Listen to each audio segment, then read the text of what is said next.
గత 4 దశాబ్దాలుగా సాహితీ రంగానికి రచయిత ఎంఎస్ సూర్యనారాయణ ఎంతో కృషి చేశారని పలువురు వక్తలు కొనియాడారు. 28 వైవిధ్యభరితమైన కథలను రచించి ఈ పుస్తకంలో పొందుపరిచారని వారన్నారు. సమాజంలో తాను చూసిన అంశాలను, అనుభవాలను ఎంతో నేర్పుతో ఈ కథల్లో తెలియజేశారన్నారు. విజయవాడ బాలసు భవన్లో ఎంఎస్ఆర్ రచించిన ఎంఎస్ సూర్యనారాయణ కథలు పుస్తకావిష్కరణ కార్యక్రమం అట్టహాసంగా జరిగింది. ఈ కార్యక్రమంలో విశ్రాంత ఐఏఎస్ అధికారి AMD Imtiaz, comrade GRK Polavarapu సాంస్కృతిక సమితి వ్యవస్థాపకులు గోళ నారాయణరావు, పలువురు సాహితీవేత్తలు పాల్గొని ఎంఎస్ సూర్యనారాయణ కథల సంపుటి పుస్తకాన్ని ఆవిష్కరించారు. ఈ సందర్భంగా పలువురు వక్తలు మాట్లాడుతూ ప్రముఖ నటులు, రచయిత తనికెళ్ల భరణి రచయిత సూర్యనారాయణను తన సోదరుడిగా భావిస్తారని, ఆయన సరయలిస్ట్ బాణి ఎంచుకున్న సాహిత్యవేత్తని అన్నారు. ఎక్కడ ఏ అన్యాయం జరిగినా నిర్భయంగా తన కలం ద్వారా స్పందించి విభిన్న శైలితో మార్పులు కోరే వ్యక్తిత్వం ఆయనదని ప్రశంసించారు. సమాజంలో వివిధ కోణాలను ప్రతిబింబించే ఈ కథల సంపుటి పాఠకులను ఎంతగానో అలరిస్తుందని వారు తెలిపారు. 28 వైవిధ్యభరితమైన కథలలో నేటి మనుషుల తీరును, సమాజం నడకను, ప్రపంచం పోకడను కథలను పొందుపరిచామన్నారు. ఈ కార్యక్రమంలో పలువురు సాహితీ అభిమానులు, రచయితలు పాల్గొన్నారు. పాపినేని శివశంకర్, సుంకర గోపాల్, నండూరి రాజగోపాల్, గుమ్మా సాంబశివరావు, వెన్న వల్లభరావు, దర్భా ఫణీంద్ర మొదలైన వారు పాల్గొన్నారు.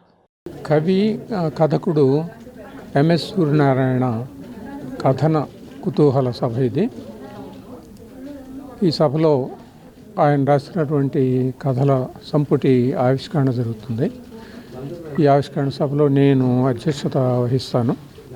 తర్వాత జగమెరిగిన ప్రచురణకర్త శ్రీశ్రీ విశ్వేశ్వరరావు గారు, ఆయన ఈ పుస్తకాన్ని ఆవిష్కరించి కాసేపు ప్రసంగిస్తారు. తర్వాత ప్రముఖ సాహితీవేత్త, చినుకు పత్రిక సంపాదకులు రాజగోపాల్ గారు ఈ పుస్తకం గురించి ముఖ్య ప్రసంగం చేస్తారు.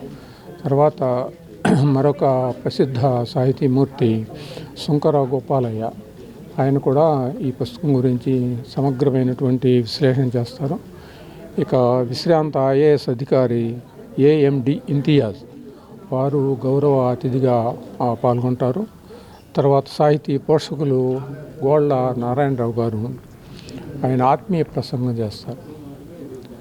దీనిలో ఎంతో కాలం నుంచి, దాదాపు 1990 నుంచి కూడా కవిగా, కథకుడుగా ప్రసిద్ధుడు ఎంఎస్ సూర్యనారాయణ. ఆయన యొక్క కథల సంపుటి ఆవిష్కరణ తెలుగు కథానిక లోకంలో, కథానిక సాహిత్యంలో తనది ఒక ప్రత్యేకమైనటువంటి వరవడి. మ్యాజికల్ రియలిజం కానీ, అట్లనే సింబాలిజం కానీ, అట్లనే అబ్సర్డిటీ కానీ, ఇట్లాంటి కొన్ని ప్రత్యేకమైనటువంటి విధానాల ద్వారా అద్భుతమైనటువంటి కథానిక రచన వారు చేస్తున్నారు. వారికి ఈ సందర్భంలో నేను శుభాభినందనలు తెలియజేస్తున్నాను. నేను గత 40 సంవత్సరాలుగా సాహిత్య జీవితంలో ఉన్నాను. అనేక కథా సంపుటాలు, కవితా సంపుటాలు కూడా వేశాను. దీర్ఘకావ్యాలు రాశాను. ముఖ్యంగా డొక్కా సీతమ్మ గారి మీద దీర్ఘకావ్యం రాశాను. అట్లాగే శబ్దభేది అనే కవితా సంపుటి, ఊదారంగు మధ్యాహ్నం అనే కథల సంపుటి, కొంచెం స్వప్నం కొంచెం సత్యం అనే కథల సంపుటి, ఇలా ఒక 20 పుస్తకాలు రాసున్నాను. అలాగే నేను బయోగ్రాఫర్ని కూడా, జీవిత చరిత్రలు, ఎస్పి బాలసుబ్రహ్మణ్యం గారి తండ్రి గారి జీవిత చరిత్ర, సాంబమూర్తి గారి జీవిత చరిత్ర రాశాను. అలాగే అల్లూరి సత్యనారాయణరాజు గారు, ప్రముఖ స్వాతంత్ర సమరయోధుడు, వారి జీవిత చరిత్రను కూడా నేను రాయడం జరిగింది. ఇవాళ ముఖ్యంగా నేను గత 40 ఏళ్ళుగా రాస్తున్న కథల్లోంచి కొన్ని ఎంపిక చేసిన కథలు ఒక 28తో ఎంఎస్ సూర్యనారాయణ కథలు ఈ పేరుతో ఇక్కడ ఇవాళ ఆవిష్కరణ జరుగుతోంది. దీనికి సాహిత్య ప్రముఖులంతా పాపినేని శివశంకర్, సుంకర గోపాలయ్య, వీరంతా వచ్చి చినుకు గోపాల్, వీళ్ళంతా మాట్లాడుతున్నారు.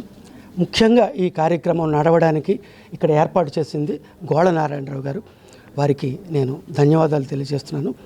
ఈరోజు విజయవాడ నగరంలో ఒక మంచి పుస్తకం ఆవిష్కరణ కాబడింది. ఎంఎస్ సూర్యనారాయణరావు గారు రాసిన ఎంఎస్ సూర్యనారాయణరావు కథలు అనే పుస్తకాన్ని ఇక్కడ మనకు బాలభవన్లో మరి సాహిత్య అకాడమీ అవార్డు గ్రహీత పాపినేని శివశంకర్ గారు, చాలామంది సాహితీవేత్తల సమక్షంలో గోళ్ళ నారాయణరావు గారి ఆధ్వర్యంలో మరి ఈరోజు ఆవిష్కరించడం జరిగింది. ఈయన మనకు ఎంఎస్ సూర్యనారాయణరావు గారు చాలా చక్కటి కథలు, మనకు ఒక 28 కథలు రచించడం జరిగింది. తను 1985 నుంచి 2025 వరకు రాసిన ఒక 28 కథల్ని మనకు ఎంఎస్ సూర్యనారాయణరావు కథలు అనే మనకు శీర్షికతో ఇవాళ విడుదల చేయడం జరిగింది. మనకు ప్రముఖ సాహితీవేత్త, ప్రముఖ నటులు, మనందరికీ సుపరిచితులైన తనికెళ్ళ భరణి గారు ఈయన్ని ఎంఎస్ సూర్యనారాయణరావుని తన తమ్ముడిగా మనకు పిలుస్తారు, ఆ విధంగానే ఆదరిస్తారు. మరి ఆయన చెప్పిన దాన్ని బట్టి, ఆయన మాటల్లో చెప్పాలంటే ఈయన ఒక నిజాయితీ అనే ఖడ్గంతో మరి సాహితీవేత్తగా నిజ జీవితంలో మరి నిస్వార్థంగా ఏదైనా అన్యాయం జరిగినా దాన్ని ఖండిస్తూ ముందుకెళ్లే వ్యక్తి అని చెప్పేసి తనికెళ్ళ భరణి గారు చెప్పడం జరిగింది. ఈ కథలన్నీ కూడా వైవిధ్యభరితమైన కథలు, మనకు వివిధ కాలాల్లో జరిగిన మరి సమాజంలో తను దగ్గరుండి చూసిన కథలు, చాలా చక్కటి కథలు. మరి ఈ కార్యక్రమంలో పాల్గొన్నందుకు నాకు ఆనందంగా ఉంది. మరి సూర్యనారాయణరావు గారిని నేను అభినందిస్తున్నాను. అలాగే ఈ కార్యక్రమాన్ని నిర్వహించిన మిత్రులు గోలనారాయణరావు గారు కూడా అభినందనలు తెలుపుతూ సెలవు తీసుకుంటున్నాను. జై హింద్. ఎంఎస్ గారు రాసినవి అవి కథల వ్యథల అనేది అర్థం కాదు. మామూలుగా ఇంతకుముందు ఒక కవి గురించి చెప్తారు, తన బాధ ప్రపంచం బాధగా తీసుకున్న ఆయన ఒక్కవైతే ప్రపంచం బాధ అంతా తన బాధగా తీసుకున్న కవి ఇంకొక ఆయన. ఈయన తన వ్యక్తిగత విషయంలో ఒక మనిషిగా, మనిషి బాధ, సమాజం బాధ, ప్రపంచం బాధ అన్నీ కూడా ఈయన తీసుకున్న చాలా గొప్ప రచయిత. ఇవి చాలా అద్భుతమైన విలోమ కథలు. ఇవి అంటే యాబ్స్ట్రాక్ట్ స్టైల్లో రాసిన కథలు.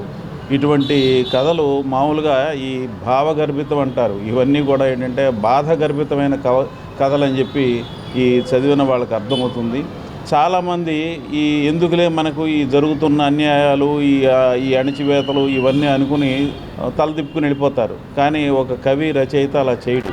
వాటిని పట్టించుకుని 10 మందికి తెలియజేస్తాడు.